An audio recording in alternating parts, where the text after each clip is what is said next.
it's Tara. It's Jen. And we are here with another episode of Girlfriends Talk Marketing. And we are here with David Allen from Balance Wealth Advisors. And we're super psyched to talk today about marketing within the financial industry.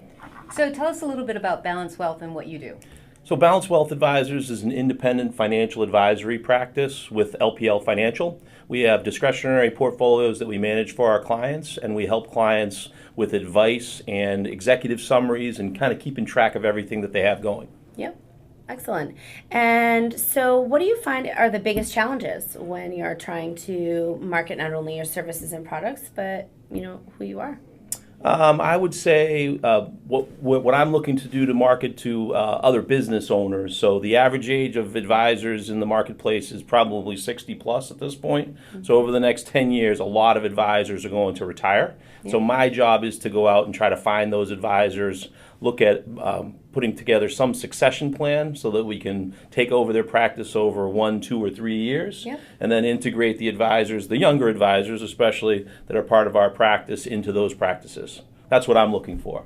So you really have two tiers of communications. Mm-hmm. Then it's trying to attract other businesses to join you. Correct. And then you also need to appeal to customers. Absolutely, and bring on people for those advisors to advise. Correct. We've been here in Wellesley, Massachusetts for over 20 years. I've been doing this now for 25 years. We bought a practice down in Providence, Rhode Island last year, so we definitely need to continue to communicate to our existing client base, but then we're looking to add more advisors to our practice, especially those who are planning to retire in the next 1 to 5 years. Okay. I know the financial industry has some restrictions on how you can communicate with clients. Mm-hmm. Talk to us a little bit about how that has affected your marketing communications. We pay for 2 services, and we've liked both for different reasons. So we pay for a program called Vesterly.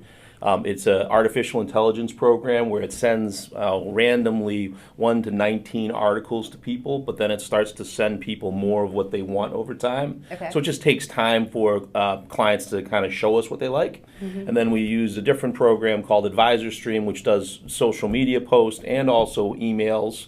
Not artificial intelligence.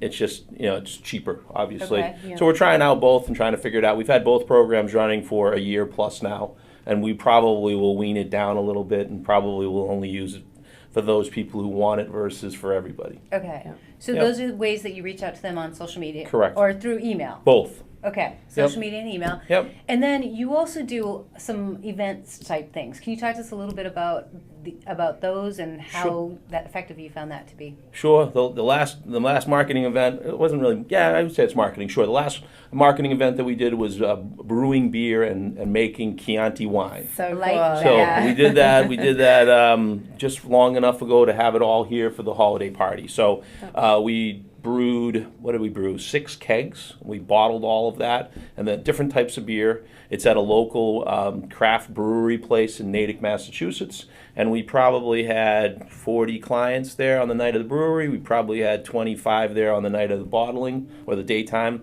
and then the wine we bottled separately just to get it here for the party. Yeah. Yep. Yeah, and I want to say I feel like, we have seen the shift and trend in the industry of really focusing on customer, the experience, ways of standing out, not only using traditional media and inbound, but really like setting yourself apart. And I want to say that's one thing that like really attracted us to what your business is doing, because the things that you're doing with your clients, examples of the events you just described, but also can you talk to us about like the types of services and technology that you're offering your clients that's also setting you apart and kind of really, making you a leader in your industry? Sure. So on the technology side of things, we offer financial planning, obviously. Yeah. We do it the old school way, which is just an executive summary done in Excel, but we also do it in the new school way, which is Money Guide Pro, virtual, 24/7, 365 days through our webpage. It's awesome. The technology is fantastic. We also we have a program called Orion, which is taking feeds from both LPL Financial, it's taking feeds from Fidelity, it's taking feeds from Riskalyze, which is a risk software that we have for clients, it's taking feeds from Money Guide Pro, and it's putting it all into one consolidated report so the client can get everything on their statement or on the web page, which is kind of nice as well. Yeah. The last thing that we do, obviously, is advice-based, which is connectivity with our clients' accountant, connectivity with our client's estate planning attorney, making sure that we've done the things or discussed the things. And I generally say is, hey, if 2 of your paid professionals or 3 of your paid professionals give it the thumbs up, it's probably the right advice. Yep. It's the right thing to actually do. Nice. Nice to have those things. Why have you taken that route of doing those experiential marketing and having all this technology? Oh, I think it's because everything's more virtual. We have clients most of our clients start here in Massachusetts, but a lot of them live outside of Massachusetts at this point. So we can do WebEx, so we can talk to them and wave to them. They can see everything that's on our screen. But what about on the day that they don't have an appointment with us? Or what about over the weekend? Right. So we want the experience to be the same. We shifted in our Orion platform over to looking at it with the client the same exact way that they would see it in their living room or in their office. So instead of us showing them something different here at the office, they see exactly the same stuff. They can get familiar with where to go and where to find the stuff that they want to get, which makes it a little easier. I was going to say that's got to be cutting down on the time that you're then spending, so then you can invest in other areas of the business, clients. Absolutely. And ultimately, at the end of the day, you're giving them the exact communication that they want and that they need, so that they're not really having to call and question and email. Well, we look at it, if we can do it for our own accounts, that's great. That's our job. But if we can help our clients do it for outside accounts, it's even better. So I go back to Riskalyze talks about a client's risk.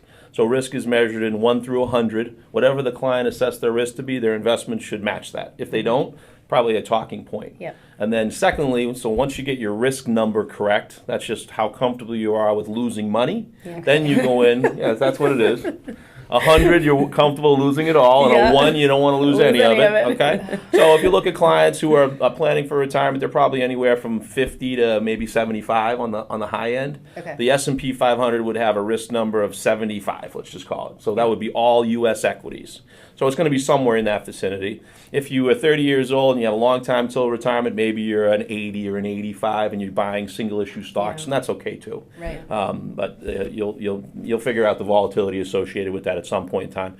The next one, obviously, after you get your risk number is, hey, look at the investments. Are they good, bad, or indifferent? So obviously a 5-star fund is better than a 4-star fund, and then you probably shouldn't even look at the 3 2s and the 1s. Right. There's so many of them out there. So you get your number right, then you look at all your holdings and you say, do I have 5 and 4-star holdings? And if I don't, then probably should change them.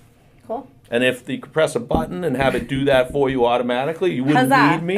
You wouldn't need me, but that technology's not there. I'd give it to my clients tomorrow if they could do that. Right. So if they could just log in and click a button and it would give them an assessment of their risk number and a Morningstar report for their 401k. Yeah. We do that manually now, but I would recommend that clients do that every 12 months, even if you have to do it manually. Yeah. Nice.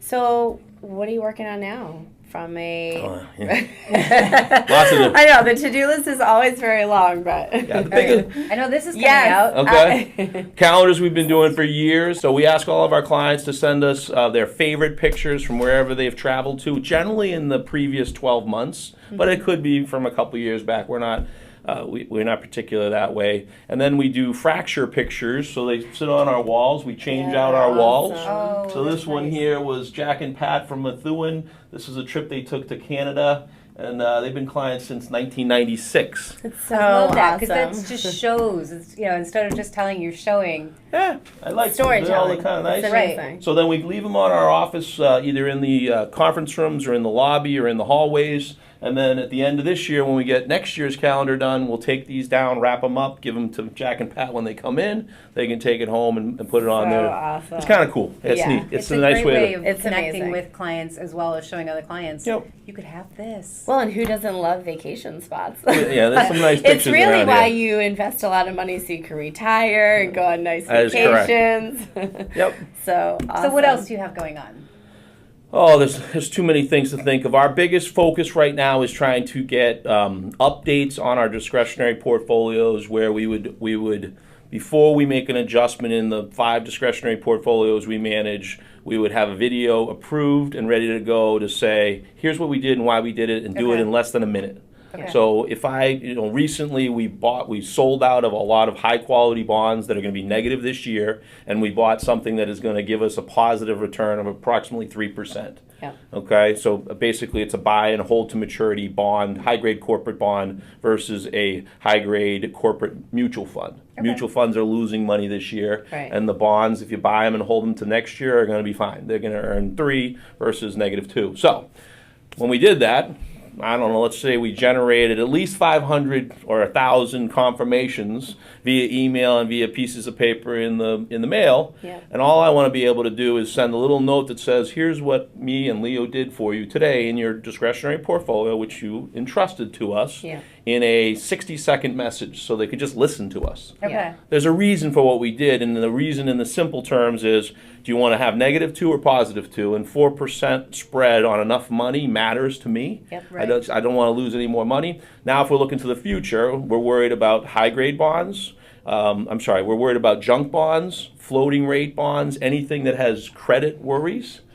So when the economy slows up and there's a default risk, those bonds will start to lose price. Yeah. Okay. They have better yield. So that's the kind of stuff we're trying to get out.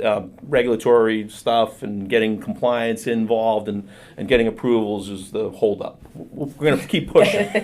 Keep on pushing. Yes, highly regulated industry. Yeah. But that's why I like you're breaking the mold with the marketing. It's that easy. you're We doing. did this and we did this, and why'd you do it? That's our job. Our job is, as fiduciaries, our job is supposed to have a reason for what we did. Yeah. Right. And we're supposed to document that reason, so then I just want to get that reason out to clients as quickly as we do it. Nice. That'd I be like cool. that term, breaking the mold, because that really is what you do and what you need to do in a financial industry. Well, Yeah. We'll see what we can get It's ever done. changing, that's Yeah. for sure, right? Right. Yeah.